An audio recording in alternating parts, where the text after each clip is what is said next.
invité à emprunter les places disponibles.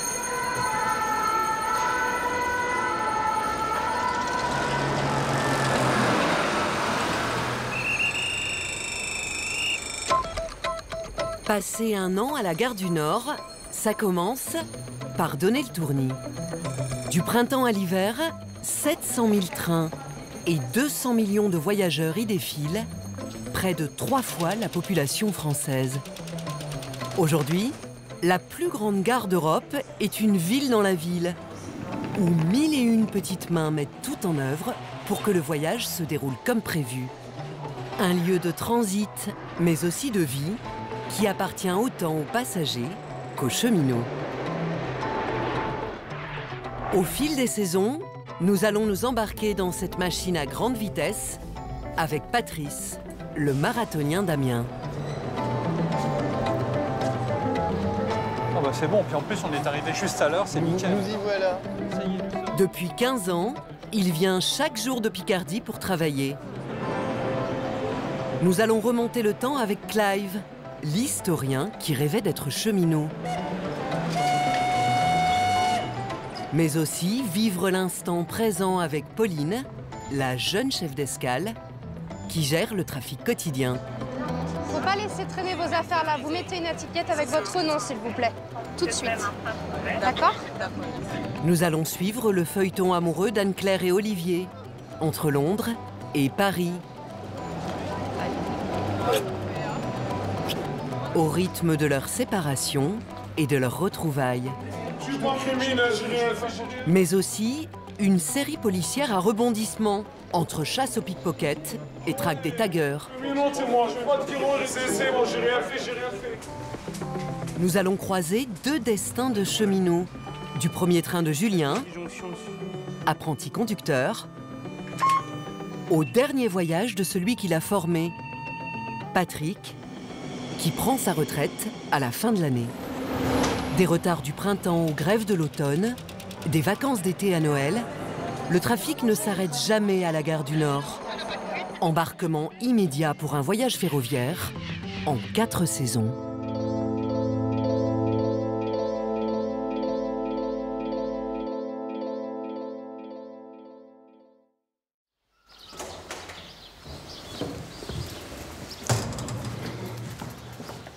Pour Patrice, la gare du Nord, ce n'est pas le point de départ, mais l'arrivée. Et vu d'Amiens, ça se mérite. Depuis plus de 15 ans, ce cadre bancaire se lève à 5h30 tous les matins pour aller travailler à Paris. Donc à peu près un quart d'heure, 20 minutes jusqu'à la gare. Ensuite 1 heure de train, quand tout se passe bien. Puis ensuite encore à peu près un quart d'heure, 20 minutes dans Paris. Et c'est tous les matins comme ça. Patrice est ce qu'on appelle, dans le jargon ferroviaire, un navetteur.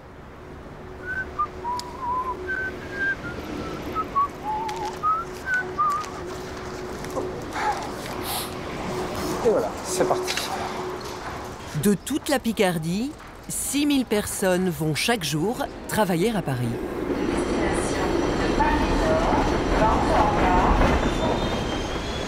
On vous fait courir là. Bonjour. Bonjour. Ça va? Ça va bien et vous? Bon, ça va, elle est à l'heure aujourd'hui, hein? Tout va bien. Hein? On n'est pas encore arrivé. Hein? On n'est pas encore arrivé, c'est vrai. Hop. 2 heures de train par jour, forcément, c'est propice aux rencontres. Hello les garçons. Bonjour, bonjour. Bon anniversaire à... Merci monsieur. Bon anniversaire. Qui a fait ce superbe gâteau au chocolat? Madame. Dans le train des Picards, c'est la règle, tout le monde est plus ou moins copain. Donc toutes les occasions sont bonnes pour faire la fête. Alors par exemple, la galette des rois, on fait le Beaujolais. On l'a fait 2 ou 3 fois dans l'année. Donc c'est le temps de réunir tout le monde, hein, c'est vrai que... Au début d'épiphanie et la fin de l'épiphanie. Il y a une vie dans le train. Alors, il y a des gens qui se croisent, qui se disent bonjour, etc. Il y en a d'autres qui se connaissent plus profondément. Et voilà, et donc il y a une convivialité. Quand il y en a un qui manque, ah bah tiens, il est souffrant, il est parti en vacances, etc. Il est malade, etc. Voilà. Aujourd'hui, les Picards n'ont pas à se plaindre. Le train arrive à l'heure en gare du Nord. Ils vont la traverser au pas de course pour poursuivre leur chemin. Comme Patrice, chaque jour, 700 000 passagers transitent par ce gigantesque carrefour ferroviaire. Votre attention s'il vous plaît. Afin d'éviter les risques de vol, nous vous recommandons d'être attentifs à vos bagages comme à vos équipes personnelles. La gare du Nord, c'est un formidable terrain de chasse pour les délinquants. Placée au point stratégique, 500 caméras veillent en permanence. Un système de télésurveillance relayé sur le terrain par un commissariat installé dans la gare et par les policiers de la brigade des réseaux ferrés. Ça va? Alors, vous êtes remis? Ça va mieux? Ça va mieux? Ça va, ouais. Ok. C'est toujours sur les détrousseurs de l'Aube où on décale toujours ou on décale plus? On maintient? Ce week-end, on remet. Les détrousseurs de l'Aube, les pickpockets ou les arnaqueurs à la pétition, à force de les traquer, la commissaire Emmanuelle Auster pourrait écrire la Bible de toutes les techniques de vol à la tire. Les fameuses tactiques vidéo. Voilà, il faut que je cherche les vidéos. Alors, les 1001 façons de se faire voler son bagage, c'est ça? Donc voilà, c'est une salle d'attente. Vous voyez, vous avez des personnes qui sont assoupies aux premières heures du matin. Voici notre voleur. Donc il rentre et il se pose. Je regarde à droite. Voilà, hop, je regarde derrière. Qu'est-ce que ça fait là? Ça dort. Le côté reptilien. Et vas-y que j'ai repéré le sac là qui est derrière. Et hop, et voilà, la sacoche est volée. Je la passe tranquillement, ni vu ni connu, autour du cou. Et je me lève. Et je sors. Voilà. Sauf que non content de son premier forfait, il se dit que la pêche est bonne et que ce serait peut-être pas inutile de revenir. Bon, je vais y arriver. Hop! Et voilà, donc il s'est écoulé 2 minutes 30. Le retour, l'effet qui se coule, la deuxième tentative. Et puis alors là, ça va aller beaucoup plus vite. Hop! Comme il est quand même rentré en repérage. Et là, c'est la valise. Alors, vous avez vu, il accroche au passage le drapeau du syndicalisme, mais ça l'a pas réveillé pour autant. Et là, vous vous apercevez qu'en 20 secondes, la valise est partie. Donc, quand on attend dans une salle d'attente, il vaut mieux pas s'endormir. Ou alors, il faut vraiment avoir son bagage très protégé. Et vous voyez, avec ce type de méthodologie, on voit que ça paraît tout simple. Et ça marche. 5 heures du matin, la chasse aux détrousseurs de l'Aube commence pour la brigade anticriminalité. Nous les suivons en caméra cachée. Pour repérer les voleurs sans être démasqués, ils se dispersent en civil aux 4 coins de la gare.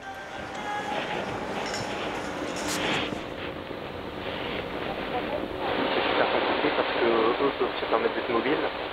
Et nous, si on bouge, on va se faire repérer. La toile d'araignée est tissée. Les voleurs ne vont pas tarder à entrer en scène. Il y en a un là.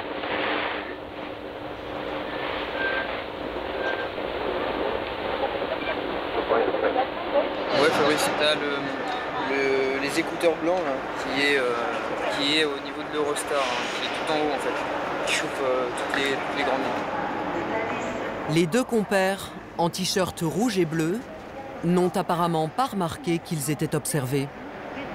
Pourquoi ils vous intriguent celui-là? Parce que ça tourne en regardant partout, sans bagage apparent. Je me demande ce qui branle à la gare du Nord à 5h28 un lundi matin.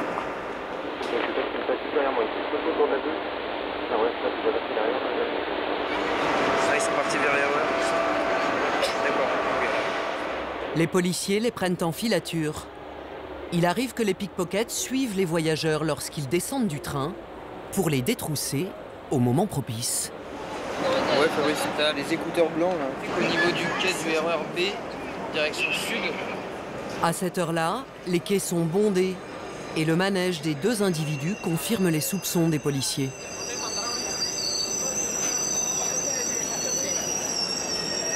On fait des montées, enfin ce qu'on appelle des montées, c'est justement rester à quai quand les gens montent dans le RER. Et c'est comme ça qu'ils tirent en fait, ils se collent aux gens quand ils montent et puis ils en ressortent après, quoi.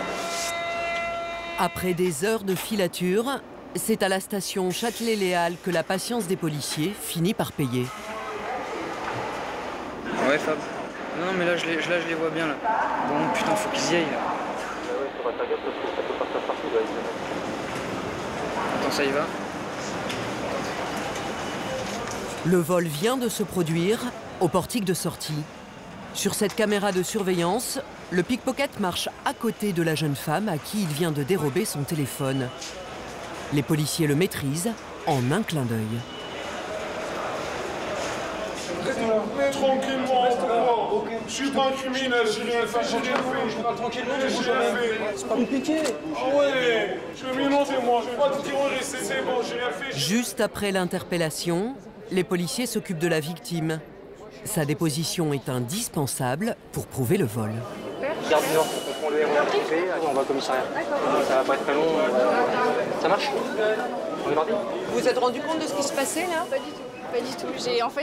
J'avais ma musique et d'un moment j'entendais plus rien et le temps que je me retourne j'ai vu mon fil qui pendait, la dame qui me disait vous inquiétez pas, j'ai rien compris de ce qui m'arrivait, j'ai pas eu le temps. Donc là l'ascenseur émotionnel je vous raconte même pas là. Les voleurs sont ramenés au commissariat pour être placés en garde à vue. Très vite, les policiers découvrent qu'ils sont déjà fichés. Vous parlez français bien, les gars? Non, tu parles pas bien français. Les deux individus sont mineurs. Pour ce petit délit, la condamnation risque donc d'être symbolique. C'est un problème récurrent avec les voleurs mineurs, enfin qui se disent mineurs en tout cas, et qu'on retrouve souvent sur le réseau. Et c'est un peu handicapant pour nous parce qu'au final, ils finissent par connaître la tête des collègues. Ce jour-là, les policiers auront au moins gagné la reconnaissance de la victime. Ah bah ils sont là. Faut que je fasse un câlin. Bah si, elle veut un câlin pour vous remercier. Non mais vraiment merci en fait. Elle l'a Merci. Non, mais donc, je vais gagner ma journée, moi. C'est bon ça. Si seulement tout le monde pouvait être aussi gentil que vous. En 2013, la BAC a interpellé plus de 400 voleurs à la gare du Nord. 10% de plus que l'année précédente. Au milieu de ce chassé-croisé ferroviaire, certains passent la moitié de leur vie à la gare du Nord. 3000 personnes y travaillent à plein temps, l'équivalent de la population d'une petite ville. À 24 ans, Pauline vient d'y être embauchée comme chef d'escale. Sa mission est de gérer le trafic, alors elle commence toujours par une tournée de la gare. Salut Saïd. Ça va et toi? Ça va, ça se passe bien sur ta liste? C'est calme? Ok, super, bon, à tout à l'heure. Direction les coulisses, vers le poste de pilotage des grandes lignes. Bonjour tout le monde. Salut Pauline. Bonjour Pauline. Ça va? À droite, les voies de la gare chargées de l'information aux voyageurs. Au centre, le chef d'escale que Pauline vient relever. T'as des bonnes nouvelles pour moi? Non, que des mauvaises. Ah. Ouais, ça commence mal la soirée. Et à gauche, les hommes de la technique. La forme? Ok. Bon, Pauline, j'espère que t'es en forme. Oui. Alors ça va aller. Je finis ça parce que et en plus. Ici, c'est la tour de contrôle de la gare. Exactement, on va définir ça comme ça. Donc, on voit tout ce qui se passe dans la gare. On a des écrans de caméra sur les voies, donc on a le flux client et après on a des logiciels qui nous permettent en fait de voir où sont les trains. Donc de savoir à peu près ce que ça prend comme retard au départ ou à l'arrivée. Voilà. Alors, que je te libère. Escale Paris Nord. C'est parti pour 8 heures non-stop aux manettes du trafic grande ligne. Le chef d'escale est surnommé la pieuvre pour sa capacité à jongler entre 2 radios, 3 téléphones Merci, au revoir. et les 1001 petits tracas de la vie ferroviaire. Escale Paris Nord. Ok, salut. Escale Paris Nord. Allô? Xavier, ça dit quelque chose, un bagage oublié dans le 12 313 à la voie 16? Du tout. Du tout? On m'a rien dit, non. Ah, qu'il a laissé sur le quai? On gère pas que les retards, à ce que je vois. On gère des gens, des valises, les gens sont de passage et ils oublient leurs enfants. Voilà, on a vraiment tout en gare. Donc c'est pas uniquement le train, c'est la vie des gens aussi en même temps. Ouais. Ah, vous avez dit, bon, c'est juste... Escalparina? Ah, c'est juste que... Oui, Jamila. En tête du train de Beauvais, le carreau cassé. Hein. À la voie 18? C'est bien ça. Une vitre cassée, ça veut dire un train immobilisé et des centaines de voyageurs qui ne peuvent pas rentrer chez eux. Point numéro 10 sur voie numéro 10, en raison d'une avarie de matériel, ce train ne prend plus de voyageurs. Merci de votre patience et de votre compréhension. Ici, on appelle au calme, mais sur les quais, c'est un peu la pagaille. Pauline, tu me reçois? Sandrine, la responsable de l'accueil, est le bras armé de Pauline en gare. Ouais, dis-moi, on attend toujours l'ouverture à la voie 10. Ça y est. Ouais. Sur le 847-449, départ à 20h01. Ok, merci Pauline. Sa mission, vider le train dont la vitre est cassée et en remplir un autre avec les voyageurs bloqués. Faut aller sur la voie 18. S'il vous plaît, monsieur. Tous les jours, c'est comme ça, sur cette ligne-là, tous les jours. Je suis désolée, monsieur. Le train aurait dû partir il y a 10 minutes. Il faut à tout prix limiter le retard. Beauvais en tête, monsieur. Je vous en prie. En tête. Pauline, c'est bon, on va pouvoir envoyer la voie 10. Ok, on va être prêt au départ. Hein. Ciao. Bon courage à toi. Le train part finalement avec près d'une demi-heure de retard. Et ça décolle à la voie 10. C'est ce qu'on appelle une demi-victoire. Mais Pauline et son équipe ont déjà un nouveau problème à régler pour permettre à la gare du Nord d'écouler ses 2000 trains et ses 700 000 usagers quotidiens. Pour la voie 17,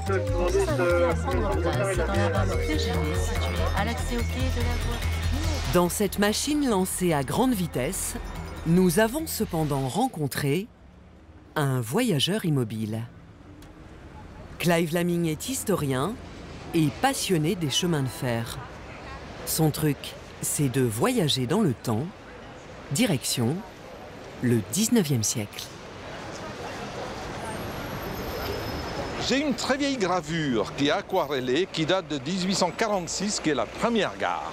Le sol n'est pas goudronné et on voit des dames qui sont là en quinoline et ces dames soulèvent leur robe avec précaution parce qu'elles marchent un peu dans la boue, c'est un peu compliqué. C'est très rural. Jugée indigne de la capitale, cette première gare est rasée 20 ans après sa construction pour céder la place à l'édifice actuel. Une ode au voyage moderne où chaque statue est baptisée Londres, Lille ou Amsterdam, du nom des destinations desservies par le réseau Nord. Et la plus importante, si je peux dire, la première dame de France, eh bien évidemment, c'est Paris. Entre la vieille dame de pierre et l'homme de lettres, l'histoire d'amour remonte à l'enfance. Lorsqu'il découvre la gare du Nord, Clive a 8 ans et il arrive de sa Grande-Bretagne natale pour s'installer à Paris avec ses parents. Quand j'étais petit, dans les années 50, l'ambiance était complètement différente. D'abord l'ambiance sonore, les bruits de la vapeur, ces monstres qui fumaient, qui chauffaient. Et il y avait une atmosphère extrêmement enfumée. D'ailleurs, le voyage en chemin de fer était quelque chose d'extrêmement salissant et éprouvant.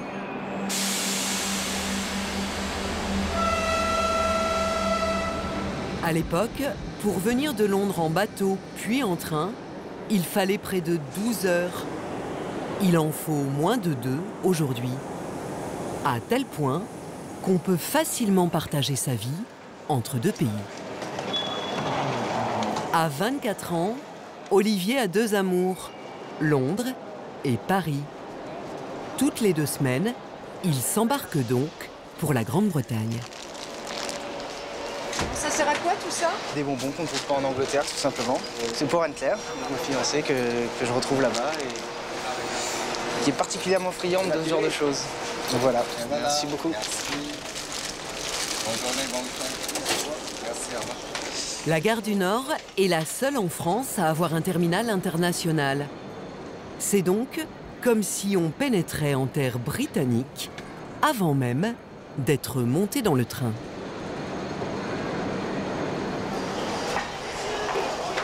Nickel. Mais depuis qu'ils se sont rencontrés, il y a 4 ans, bonjour monsieur, bienvenue sur Eurostar. Merci. Les amoureux de l'Eurostar sont les champions de la romance longue distance.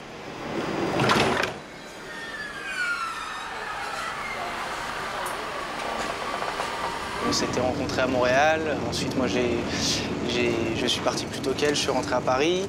Elle est ensuite rentrée en Europe. On s'est retrouvés à Londres. Je suis revenu à Paris. Elle est restée à Londres. Et puis maintenant, je suis entre les deux. Mesdames, Messieurs, bienvenue à Londres, Saint-Pancras International, notre terminus. Bonsoir, au revoir.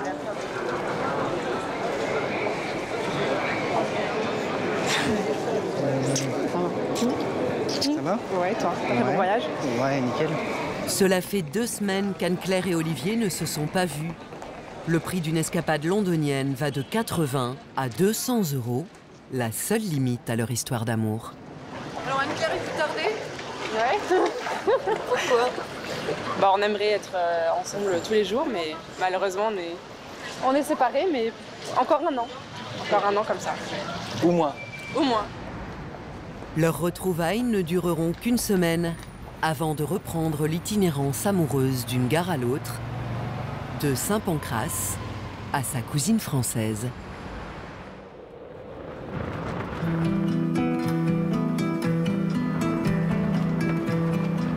Après un printemps mouvementé, la gare du Nord s'apprête à entrer dans la chaleur de l'été.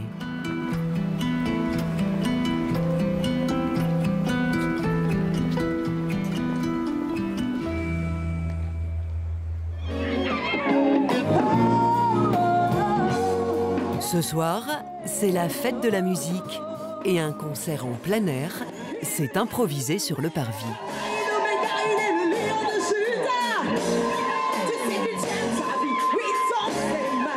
Pour l'occasion, la gare reste ouverte toute la nuit.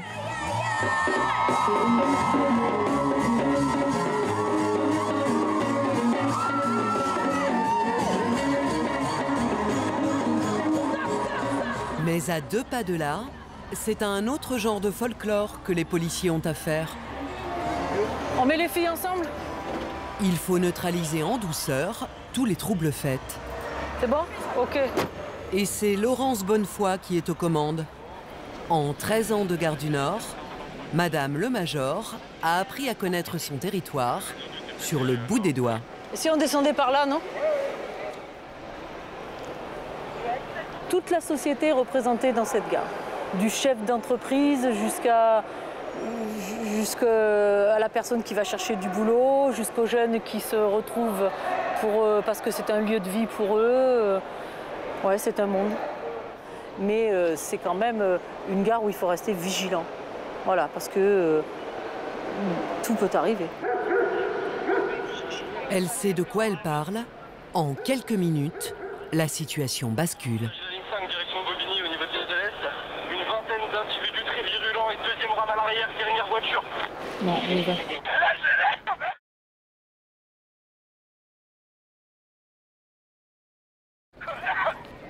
Quel niveau le renfort, Cardinal? Oh putain! Depuis les émeutes entre bandes rivales qui avaient dévasté la gare du Nord il y a 5 ans, la règle est claire. Intervenir en urgence au moindre regroupement suspect. TN Réseau TJ64, nous y dirigeons. En 1 minute, une trentaine de policiers arrivent sur les lieux. On va pas lui faire de mal. Devant les renforts, la bande s'est dispersée.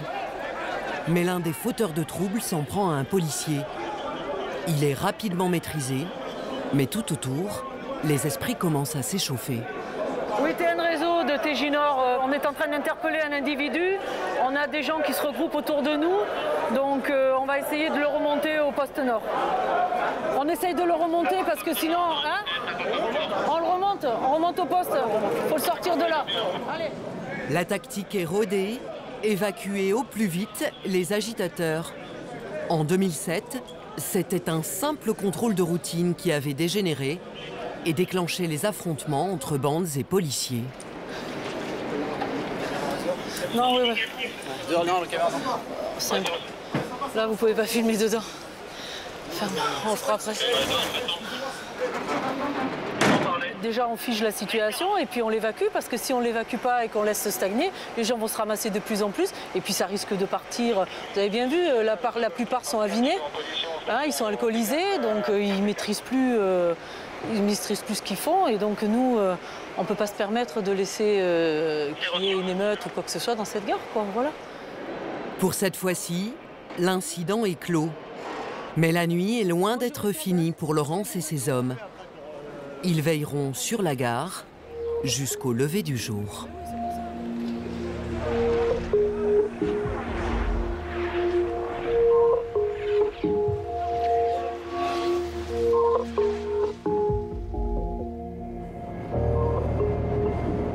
Le répit est de courte durée.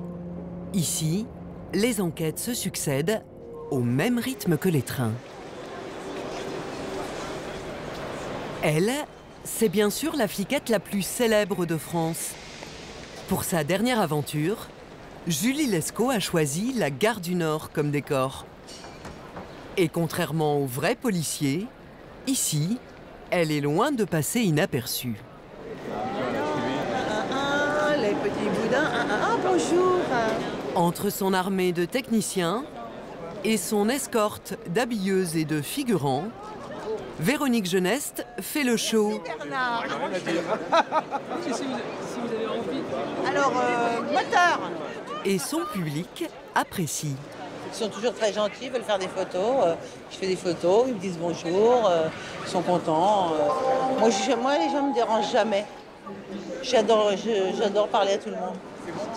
Parmi les badauds, il y en a pourtant un qui s'intéresse plus au décor qu'au héros.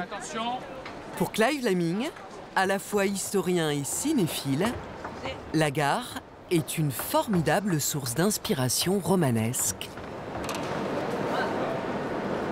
Le cinéma a tout de suite compris l'importance de la gare comme étant le lieu par excellence des retrouvailles, des séparations, des points essentiels de la vie se jouent toujours dans une gare finalement.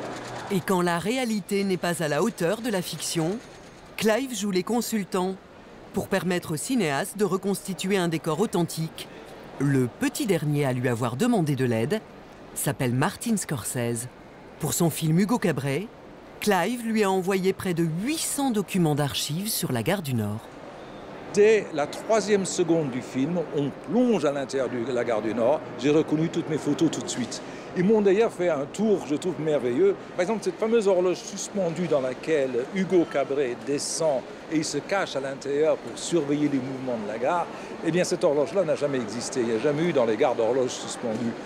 J'ai fait faire beaucoup d'entorses à l'histoire, mais l'histoire est une dame solide, elle s'en remettra. Mais il arrive parfois que la réalité dépasse la fiction.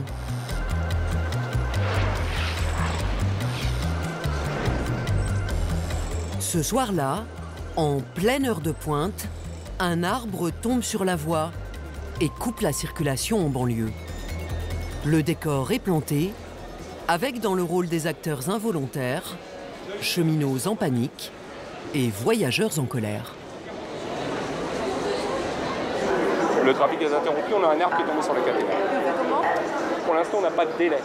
Et comment on fait pour arriver chez soi? Donc vous avez d'autres directions? Pour l'instant, on n'a aucune info sur la durée d'incident. Nous, on a payé quand même. Pour l'instant, non. Nous, on paye, hein. Bah oui, vous payez, mais qu'est-ce que vous voulez que je vous dise? Mais il y a toujours des merdes. Faites, il y a des réclamations, faites des courriers. Des réclamations, ils en ont rien à foutre. Je sais pas quoi vous dire dans ce cas-là. 1 heure plus tard, toujours pas de solution.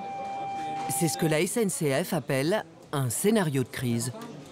Au centre opérationnel banlieue, 50 personnes sont sur le pont pour essayer de rétablir la circulation. À la tête de cette armée de l'ombre, Jean-François Blondet. Il a passé 32 ans à diriger plusieurs gares. Bref, une très longue expérience des casse-têtes ferroviaires. 64 personnes recensées, 135 vies. Donc on a plusieurs trains arrêtés en pleine voie par suite de la coupure de courant. Malheureusement, certains voyageurs ont déjà entrepris de cheminer à pied jusqu'à Montsou. Et il y a urgence absolue à récupérer les voyageurs qui sont parvenus au PN17. Au PN17 Ouais, c'est l'urgence 1.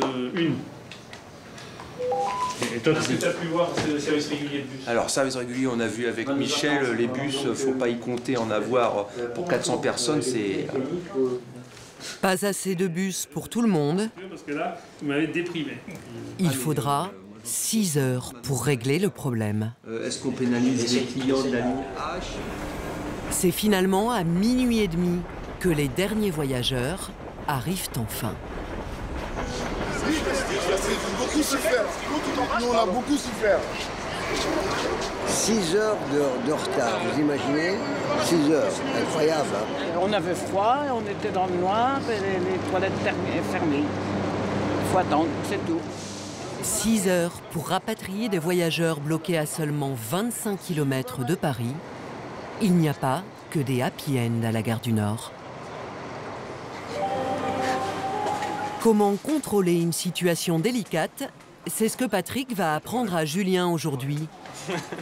Tous les deux sont mécanos, c'est-à-dire conducteurs dans le jargon des cheminots. L'un a 30 ans de métier et l'autre, quelques mois seulement. La radio marchait pas. Alors, le débutant est un peu stressé. Pas le carnet de bord.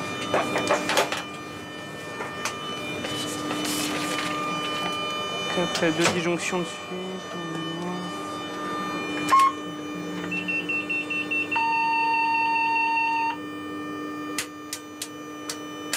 Donc là, Julien est en train de faire les essais de frein. Mais c'est pas simple au début. Là, c'est pas simple. Non, tout à fait. Là, vous voyez, le signal a dû s'ouvrir. Va s'ouvrir. Et on est pratiquement à 1 minute de départ et Julien n'a pas fini.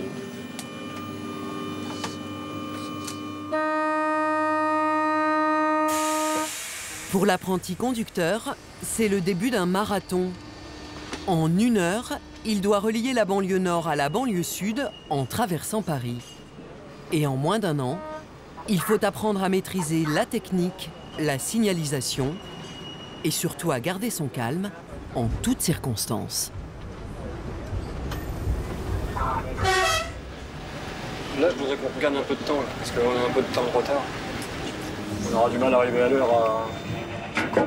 Le plus dur, c'est le premier jour où il y aura une situation perturbée et où là, on devra gérer les circulations, l'engin, les voyageurs, les appels radio. Là, c'est là que c'est vraiment le plus stressant et c'est là que c'est le plus dur. Patrick le sait, pour Julien, les choses vont commencer à se compliquer dans quelques instants.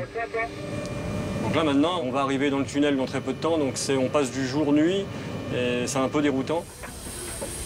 Ouais, 61-24 à la voie 15, l'UM est coupée.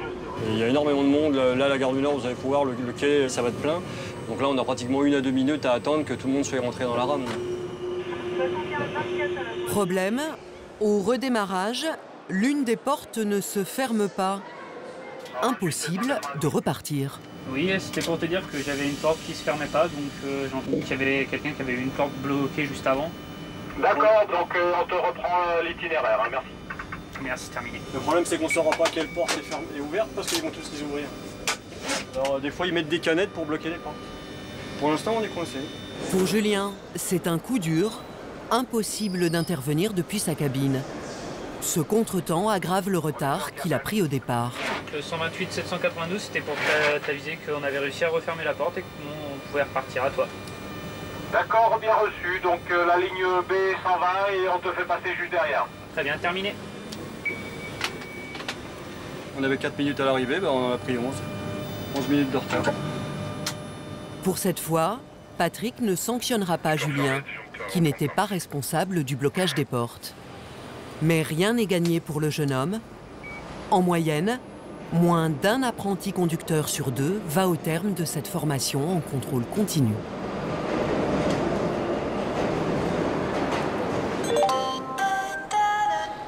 Les Thalys. À 24 ans, Pauline fait partie des jeunes espoirs de la SNCF. La chef d'escale relève aujourd'hui un nouveau défi, gérer toute l'équipe des agents d'accueil pour l'une des journées les plus chargées de l'année. Partiront, voie 8.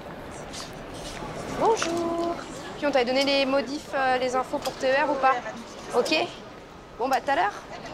C'est le premier week-end de juillet et la vague des vacanciers déferle sur la gare du Nord.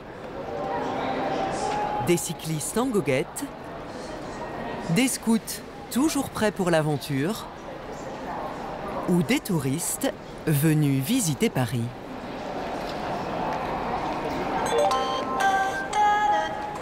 Betalissen nummers 9351. Pauline et son équipe doivent donc composer avec des étrangers égarés Direction rendu flié at 6:46. Ok, you take this train. et avec des passagers excédés, comme cette voyageuse dont le TER a été supprimé et qui veut prendre un TGV pour le même prix. Parce que là, vous n'êtes pas sur le même train. Oui, non mais attendez, c'est pas moi qui ai supprimé. D'accord, je suis tout à fait d'accord avec vous, on comprend votre mécontentement. Maintenant, moi, je vous explique que de passer de TER à TGV, vous allez avoir forcément un supplément. Ce n'est pas la même chose, on n'est pas sur les trains. C'est pas la même chose, mais vous me frustrez. Vous me prenez 1 heure sur mon voyage, vous me supprimez mon train, je ne peux pas rentrer. Et je me dis qu'il y a un train 18h46, on peut peut-être me laisser monter dedans. Alors, si vous souhaitez par autre moyen prendre les trains d'avant, pas de souci, mais tarification différente. Voilà, je vous ai donné la réponse. Merci. Une main de fer dans un gant de velours. En moins d'1 an de Gare du Nord, Pauline maîtrise déjà les bases du kit de survie. Armée d'un sourire aussi inébranlable que son sang-froid, elle va passer 8 heures à jongler avec le temps et les inévitables contretemps.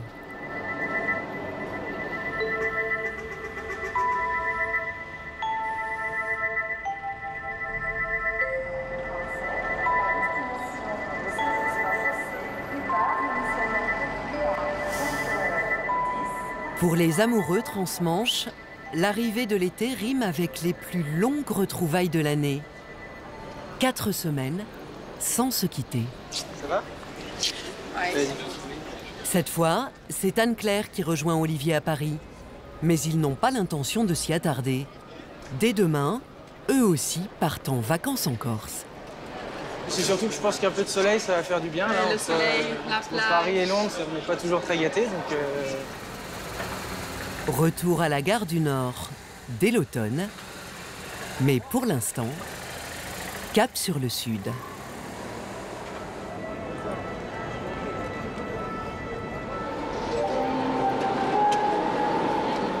Du premier week-end de juillet au dernier week-end d'août, c'est déjà la veille de la rentrée. Aujourd'hui, Patrice, le Picard, retrouve la gare du Nord et son fils pour une dernière escapade estivale.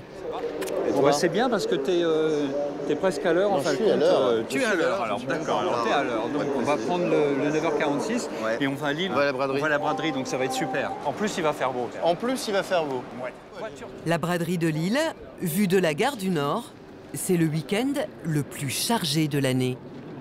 Pour l'occasion, une dizaine de trains supplémentaires sont mis en place.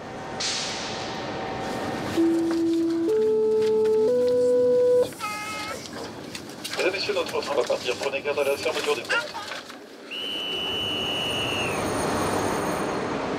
En moins d'1 heure, Patrice et son fils vont se transporter à 200 km de Paris, mais aussi à 150 ans dans le passé. Puisqu'arrivés à Lille, la première chose qu'ils voient, c'est encore la gare du Nord. On arrive. Peine de retard, comme on dit. Combien? Est-ce que tu connais l'histoire de la gare de Lille-Flandre? Eh bien non, pas encore. Non? Justement. Alors, c'est l'ancienne gare de Paris-Nord, qui a été, si tu veux, complètement démontée, transportée et qui a été édifiée ici dans le Nord. Ils l'ont déplacée, quoi. Elle a été déplacée. Parce que la gare, si tu veux, de Paris-Nord devenait trop petite, trop étroite. Bah oui, donc ils ont construit et donc là, une voilà. Moi, je trouve que c'est quand même très très joli. Bah, de toute façon, il y a les droits. Après un début de carrière raté dans la capitale, la première gare du Nord a finalement pris sa revanche à Lille, puisqu'elle trône aujourd'hui sur le podium des 3 gares de province les plus fréquentées. Dis donc, il y a du monde hein, quand même. Oui, là, ça va être le bain de foule. Là. Ouais. Ils ont tout intérêt à en profiter. Dès demain, Patrice reprend le travail et ses allers-retours quotidiens. On va essayer de ne pas faire trop de dépenses quand même. Raisonnablement. Raisonnable. Bah, le but, de toute façon, le grand jeu, c'est de fouiller.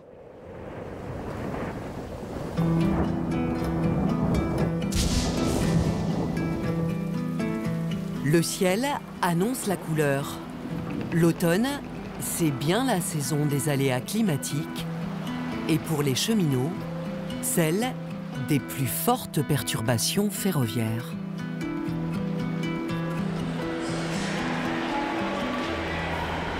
À la gare du Nord aussi, l'orage se prépare. Des trains bondés, des gens pressés et pour couronner le tout, une grève de rentrée.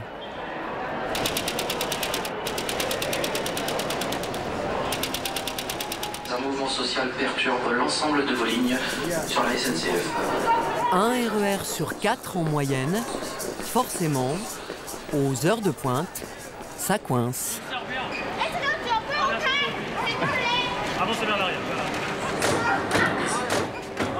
Aujourd'hui, un cheminot sur 3 fait grève pour protester contre un projet de restructuration. Alors ceux qui restent n'ont pas le choix. Aux avant-postes ou en coulisses, il faut éviter les couacs. Merci. Jamel, c'est bon ou pas pour les collations? Mais oui, mais faut qu'on sache. Parce que Sandrine a commencé à s'énerver. Hein. Comme on n'est pas beaucoup... Pauline est rentrée de vacances ce matin. Mais aujourd'hui, la jeune chef d'escale est un peu comme un capitaine sans armée. Voilà, je t'en prie. Moins de trains, mais moins d'agents, donc moins de services, donc moins de présence. Donc toute une chaîne après derrière. Donc effectivement, le gros point, on va dire que c'est l'effectif à gérer. Ouais. C'est mouvementé. Malgré tous ces efforts, tous les trains de Paris-Nord n'arriveront pas à l'heure aujourd'hui.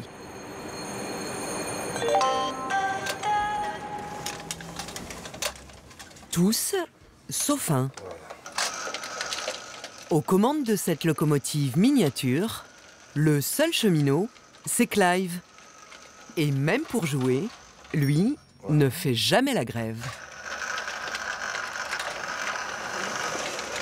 Et roule souvent? Tous les jours. Quand je travaille, c'est pour moi un délassement de faire une manœuvre, de faire que les signaux fonctionnent. D'ailleurs, regardez, commandé depuis les cabines. Donc, c'est de m'occuper de toutes ces petites mécaniques très délicates et capricieuses qui me reposent. Vous voyez, donc je suis en train de réfléchir et finalement, je vais changer mon signal, faire une manœuvre, faire partir les trains. Vous voyez, toutes les cabines sont éclairées, ce qui fait que le soir, je peux donc aussi manœuvrer mes leviers d'aiguille. Voilà.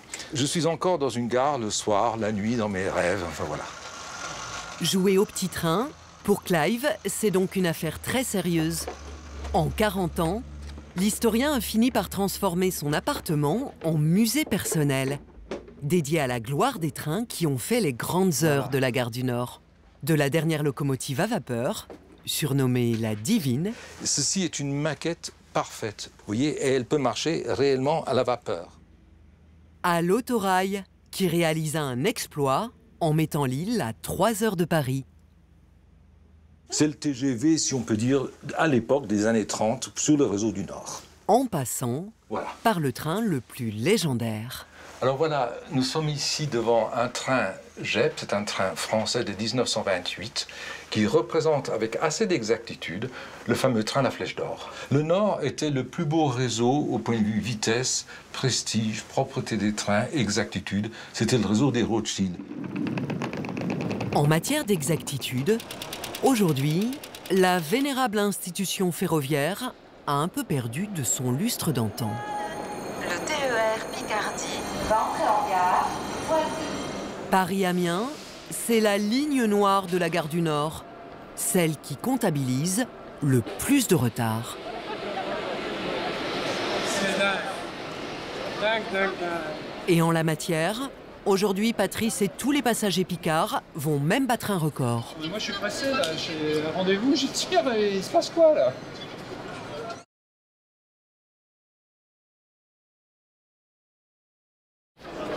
Pour arriver d'Amiens, aujourd'hui, Patrice a passé près de 4 heures dans le train. J'ai un rendez-vous important. On a 3h30 de retard. Bah, c'était dur quand même. Hein. C'était. Qu'est-ce qui vous est arrivé? Il nous est arrivé que le train était stoppé entre, on va dire entre Amiens et puis Creil à Saint-Rémy-en-Law. Il y a eu un problème d'alimentation de ligne. Donc ça a été très long parce qu'il a fallu qu'un train vienne nous chercher après. Donc il y a eu un premier transbordement. Et ensuite, on a eu un deuxième transbordement à Creil. Ton petit colis? Oui, j'ai mon petit colis. On s'est rencontrés dans le train par hasard. C'était assez intéressant d'ailleurs. C'était folklorique. Quoi ça? D'ailleurs, on va l'ouvrir. J'en ai jamais eu un. C'est la première fois. Moi, j'en ai un sur... Une collation en guise de lot de consolation, ça leur semble un peu léger. Un jus de fruits. Un jus de fruits. C'est mieux que rien. Mais j'imagine que vous allez être indemnisé là ou pas? Moi non. Moi je suis abonné. Toi non plus, Patrice. Moi non plus, on est abonné. Donc, on est abonné TER et on emprunte des intercités. Donc on a droit à rien du tout. Là je vais tout de suite aller à mon rendez-vous, je me dépêche parce que je vais être en retard. Il lui reste moins de 2 heures à passer à Paris avant de reprendre son train pour Amiens.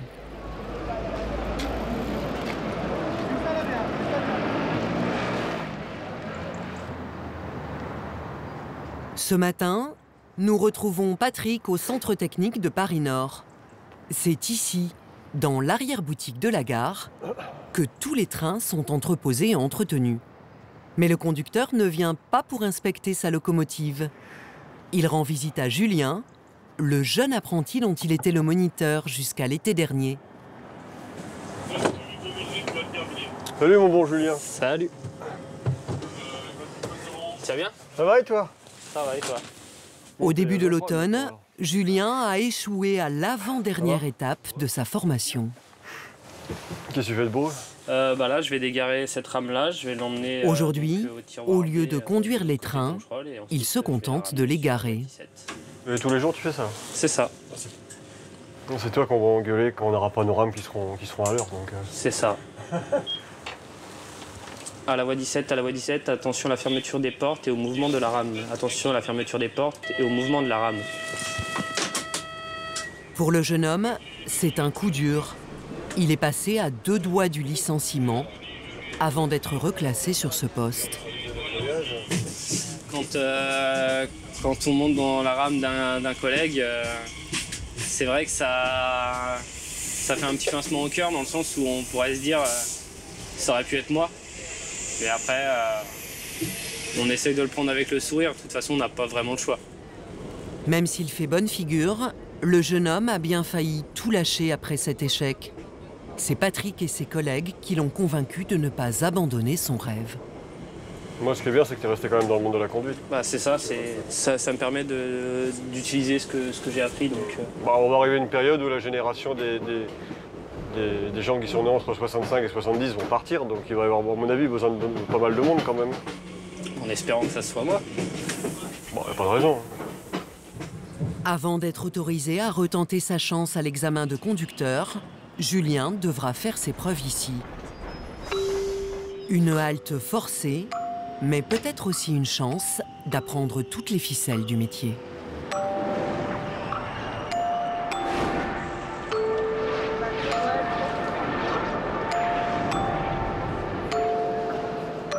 Dans un avenir plus proche, Olivier et Anne-Claire s'apprêtent à bouleverser leur vie. Les amoureux de la gare du Nord ont décidé de se marier l'été prochain. En attendant, c'est Anne-Claire qui a de nouveau traversé la Manche pour les beaux yeux de son fiancé.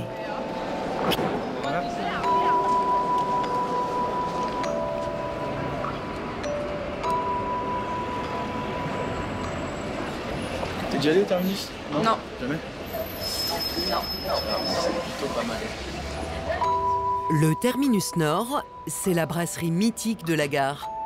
Depuis 150 ans, cet ancien bistrot qui appartenait à la compagnie des chemins de fer est devenu le rendez-vous de tous les amoureux voyageurs.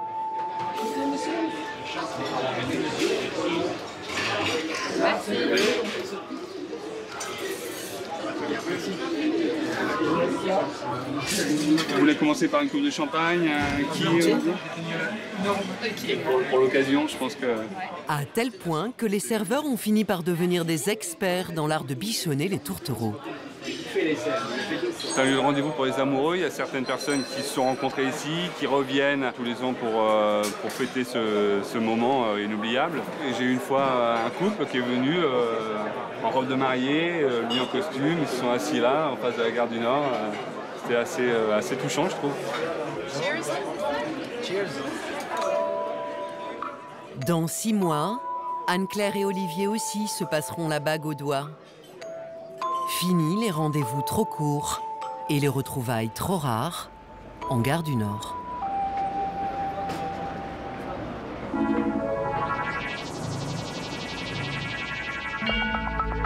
Toutes les nuits, le long des voies, la police de la SNCF fait la chasse aux taggeurs et dresse systématiquement l'inventaire de leur dégradation.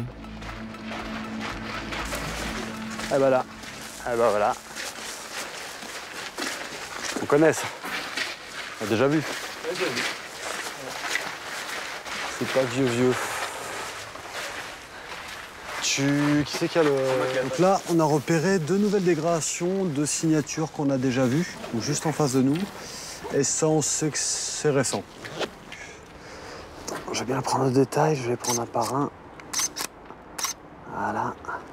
Chaque nouveau tag est minutieusement photographié et mesuré pour évaluer le montant du préjudice. 328. Tu me dis quand t'es bon, hein? 157. Ouais. En accumulant toutes ces pièces à conviction, les agents de la surveillance générale montent des dossiers qui représentent parfois une dette colossale. Bon. Ben, on va faire ça tout de suite. Hein. Et pour la gare du Nord, voici la plus grosse affaire de la décennie. Là, on est à 521 651,91 €. De dégâts. De dégâts pour 546 faits sur 3 ans. Donc autant dire que quand ce dossier va être terminé, transmis et que la police va faire l'interpellation, ce sera un beau dossier. Ce sera ça de fait. Pour l'instant, les 4 taggeurs se cachent encore sous des noms de scène comme Mec, F2M et Rec. Mais après 6 mois d'enquête, les policiers vont se mettre en chasse. La bande ne passera pas l'hiver.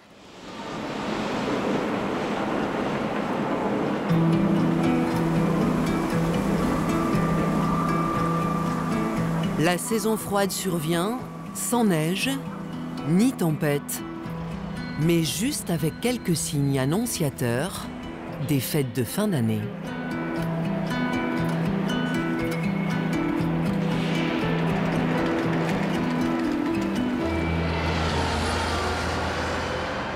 5 heures du matin à la brigade des réseaux ferrés.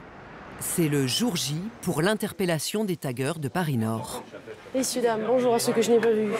Pour cette opération, la commissaire Emmanuelle Auster déploie l'artillerie lourde. 30 policiers, dont les experts du tag dépêchés par la SNCF et le groupe de soutien opérationnel. Ce matin, lutte contre les tags, avec interpellation de 4 individus présumés dangereux, suite à un clip vidéo dans lequel ils apparaissent munis d'armes, armes de poing, dont ils se servent casqués, cagoulés, incitant à la violence, incitant à la consommation de produits stupéfiants. Il est 5h15. Dans une dizaine de minutes, on se retrouve sur le parking, on constitue les colonnes et on décolle. En raison de la dangerosité des suspects, les 4 interpellations seront menées simultanément dans la banlieue nord de Paris. Allez, mettez-vous en piste parce que quand on va démarrer, on va démarrer. Hein. La commissaire Auster pense avoir affaire à d'authentiques malfrats. Les taggeurs ne sont pas forcément que des gentils gribouilleurs, comme les gens peuvent éventuellement l'imaginer, mais bien des gens qui dégradent à grande échelle, qui sont prêts à protéger leurs œuvres, leur forme de territoire, y compris avec l'usage des armes. D'accord, donc on reste ici. Ouais, ok, on reste ici. Bah, ok, on fait descendre la colonne. Ok. On se répartit les extérieurs tous. Vous avez tous des lampes. Téléphone coupé. Ça commence à se réveiller, hein, donc il faut activer un peu. Attention, c'est parti. C'est bon. Le suspect ne le sait pas encore, mais il vit ses dernières secondes de liberté.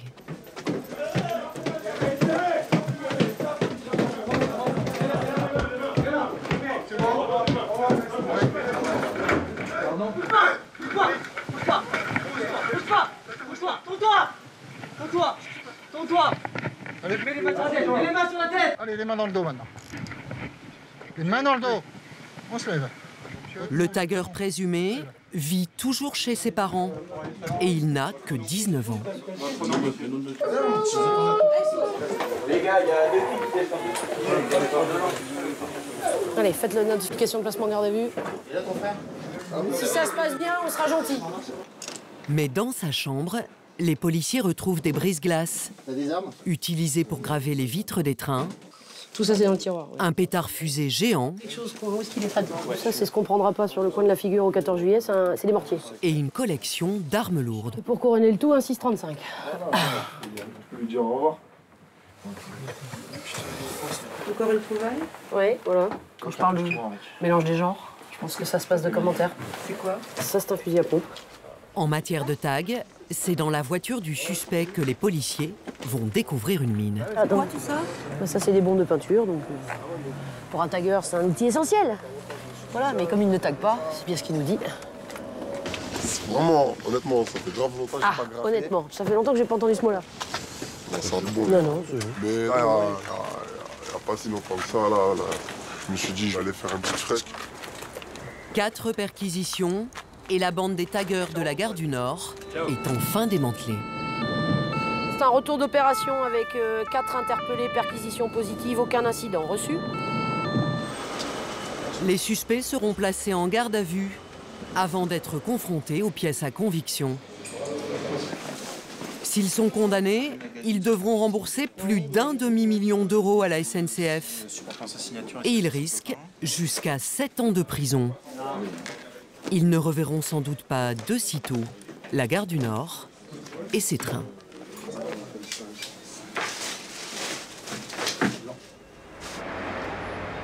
Des tags, il en reste quand même quelques-uns. Mais ce n'est pas pour ça que Clive vient à la gare aujourd'hui.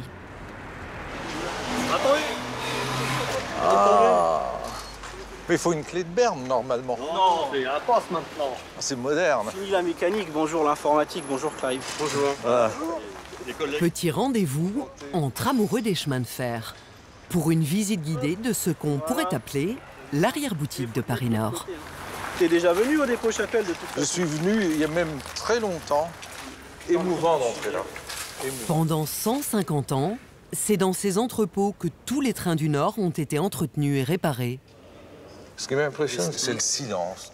Il y a 1 an, le bâtiment a été abandonné pour des locaux plus fonctionnels et prêté aux associations qui restaurent de vieux trains. Je vois un tampon, là je suis heureux. La réserve de Paris-Nord. La réserve secrète, si on peut dire ça.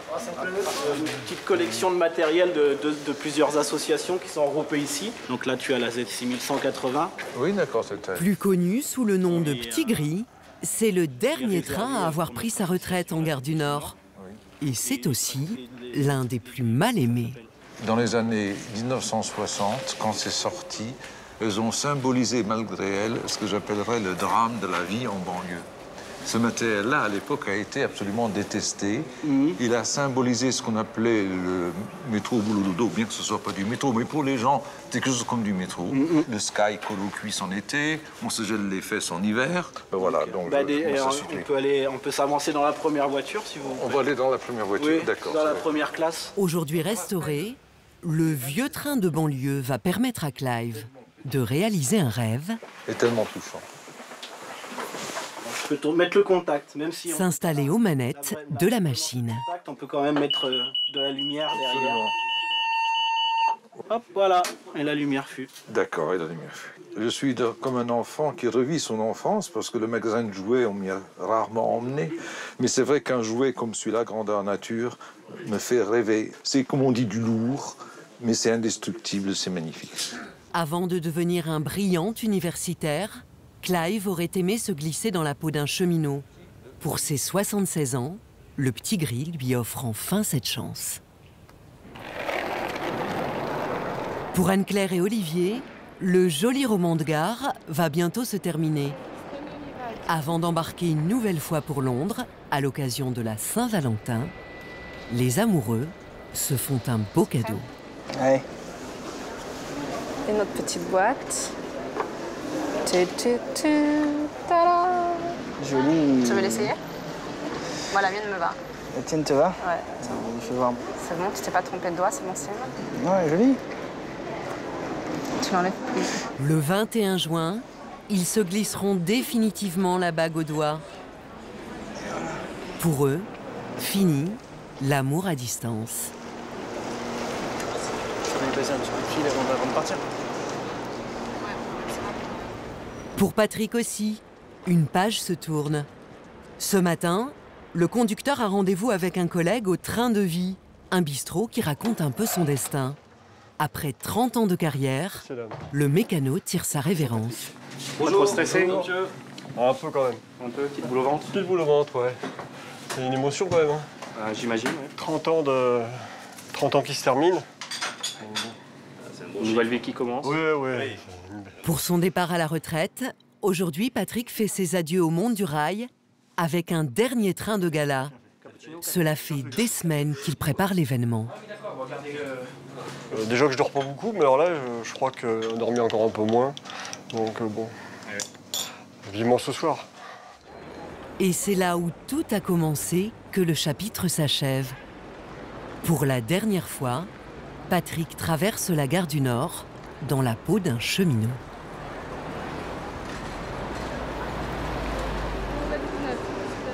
C'est gentil. Donne-nous des nouvelles de temps en temps quand même, ça fait plaisir. Donc si tu veux passer... Au moment où Patrick dit adieu à la gare de ses débuts, c'est toute sa vie de mécano qui défile devant lui. La vie a été belle pour moi.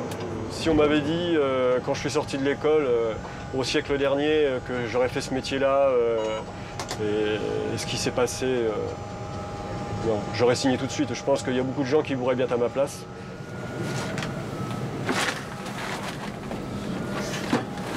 C'est quoi ça? C'est une plaque qui signifie que c'est le dernier train du conducteur en fait. C'est un rappel, c'est un moment souvenir. Hop. Comme ça tout le monde reconnaîtra au croisement du train que c'est bien Patrick qui passe.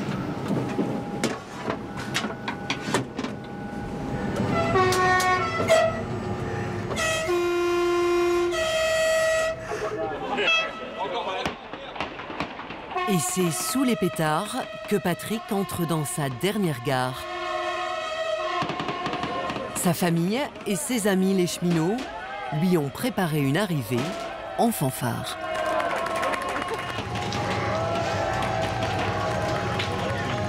Je vois que t'es ému quand même. Les larmes commencent presque à venir. T'as pas envie de quitter le ciel? C'est bizarre. Ça me fait bizarre de voir ma fille, tiens.